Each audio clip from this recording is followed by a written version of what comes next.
let's listen.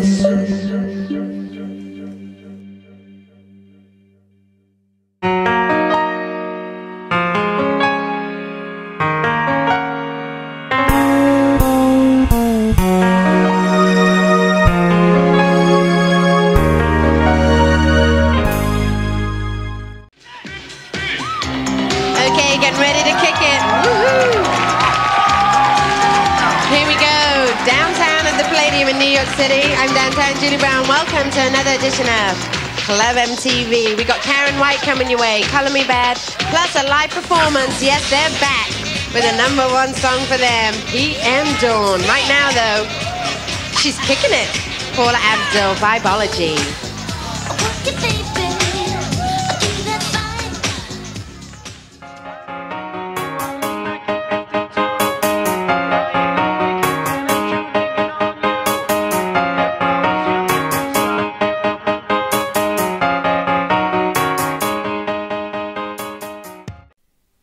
Welcome back to Man in the Street. We are still out at sea at the 80s Cruise 2023, and today we are talking with a legendary VJ from MTV herself.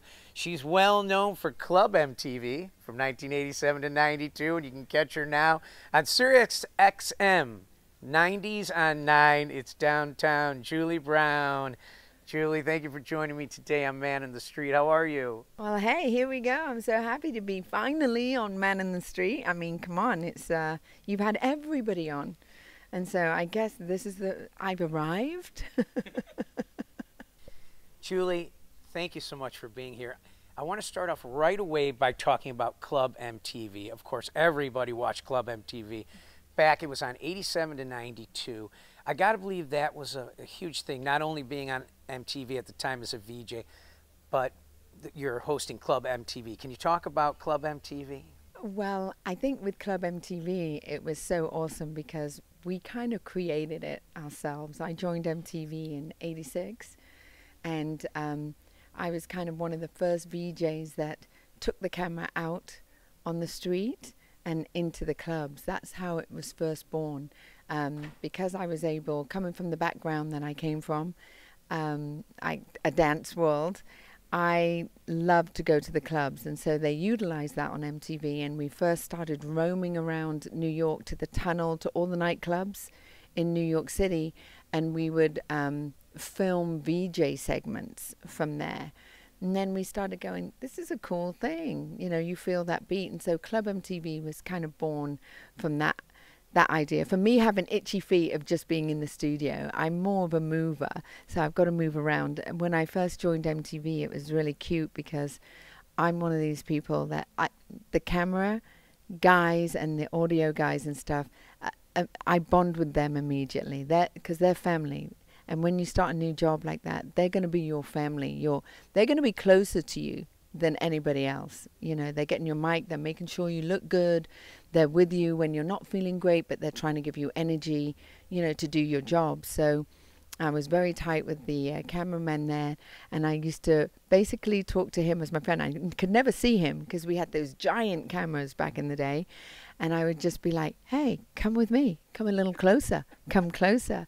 And so that's how we got that push and pull effect as well. So it was so much fun, and also popping into the camera like I did when I first met you, when you're trying to do your wonderful opening, you know, quite serious. I put my face in and all that good stuff. That's kind of what I do. I'd move out of camera. I would move as well as the camera. So that started to get us moving with Club MTV, and it was an awesome show. I mean, all the dancers on the show were just they really were hyped to be there. And we were one huge, happy dancing family. I mean, I used to, after the shows, we'd all go out and we'd all have pizzas together. I'd make sure a restaurant would fit us all in, and we'd all go and have pizzas, or we'd walk around New York, or we'd find a club to go to. And, of course, we did the Club MTV tour. And so... and that's when we were on the road with Tone Loc, Milli Vanilli. It was Paula Abdul, Was Not Was, and Information Society. And so Club MTV really took off, and they were huge stadiums so that we did for that show. So, yeah, Club MTV, I think I get 10 points for that. Julie, I got to tell you, I love Travolta. I love Saturday Night Fever, probably my favorite movie. I've always loved disco music. I know that, you know, that movie, the Bee Gees, that album brought disco into the forefront in the late 70s, especially with the movie coming out. But, you know, if you know about disco, you know it was in the underground clubs in New York. It wasn't big until really that movie brought it out to the public.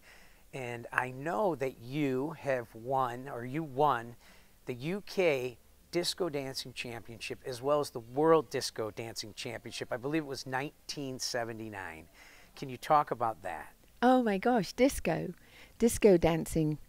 Yeah, that was a long time ago. And not many people know about that, actually, because it seems when I came to MTV in '86, it was just like people thought I was born on the stage of MTV. That was it. I just plopped out, you know, as this young girl and started talking about music. But yeah, the music has always been in my life. I've got a big family, and so there was a lot of different music going from the siblings and the parents. But one thing that stayed very true to the Brown household was dance.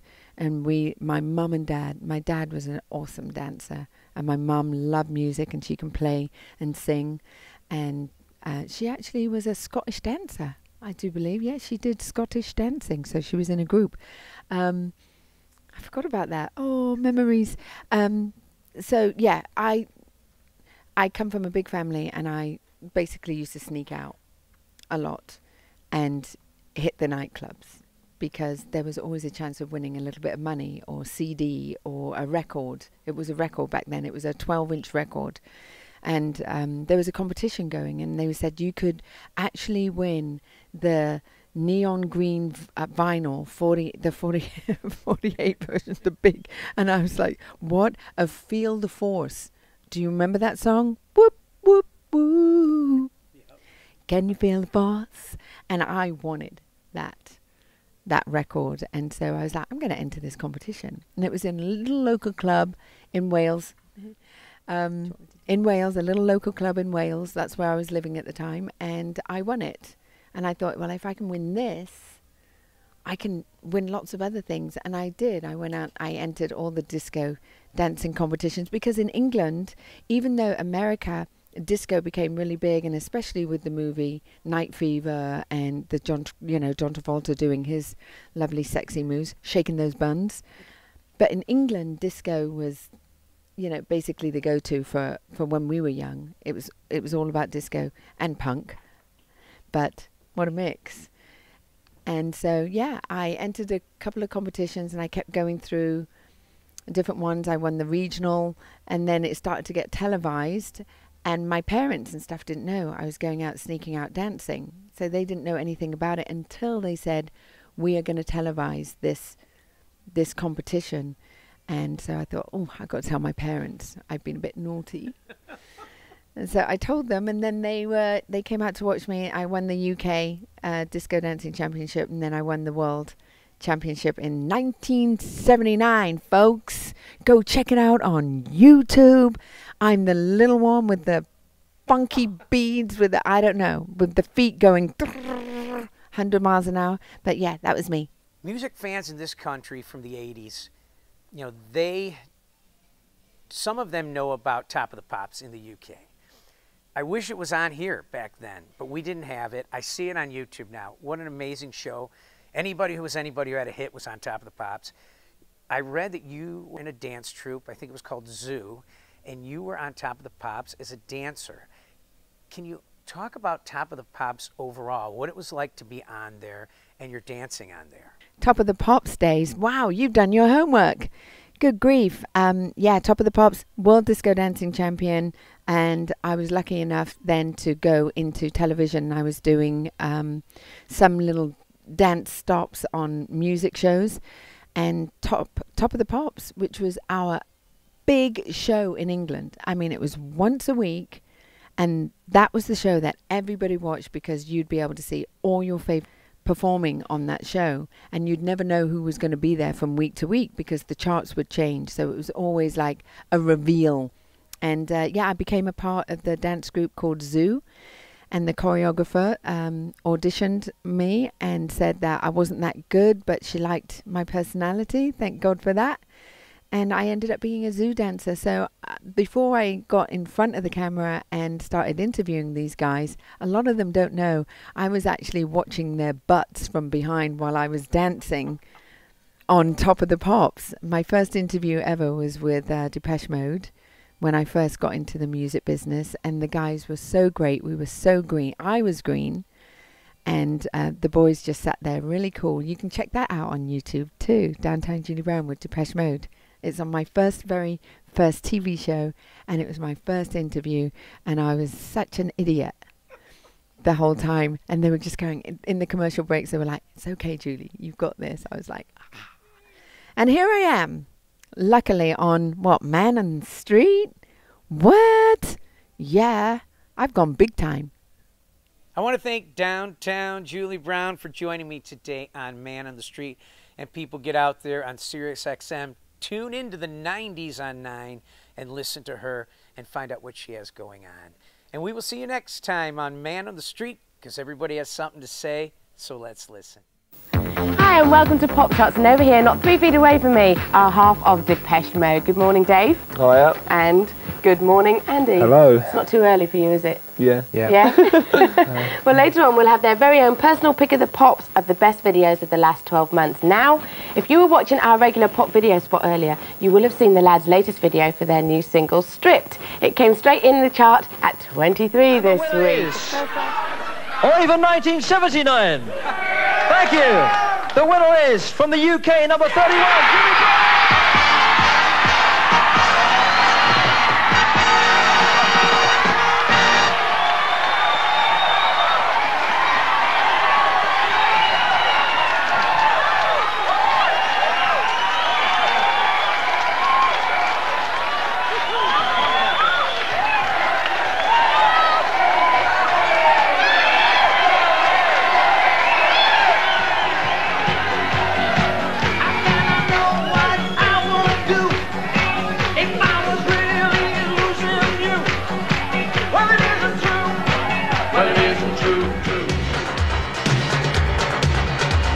Hey, Downtown Julie Brown with you. Well, I know a lot of the kids on the show get a lot of mail, and sometimes I get the odd difficult question that comes in. Now, Dirk Lindloff, okay, from West Germany, because the show goes over there as well, wrote in and asked what wubba wubba wubba means, and it just basically means, what does wubba wubba wubba mean, guys?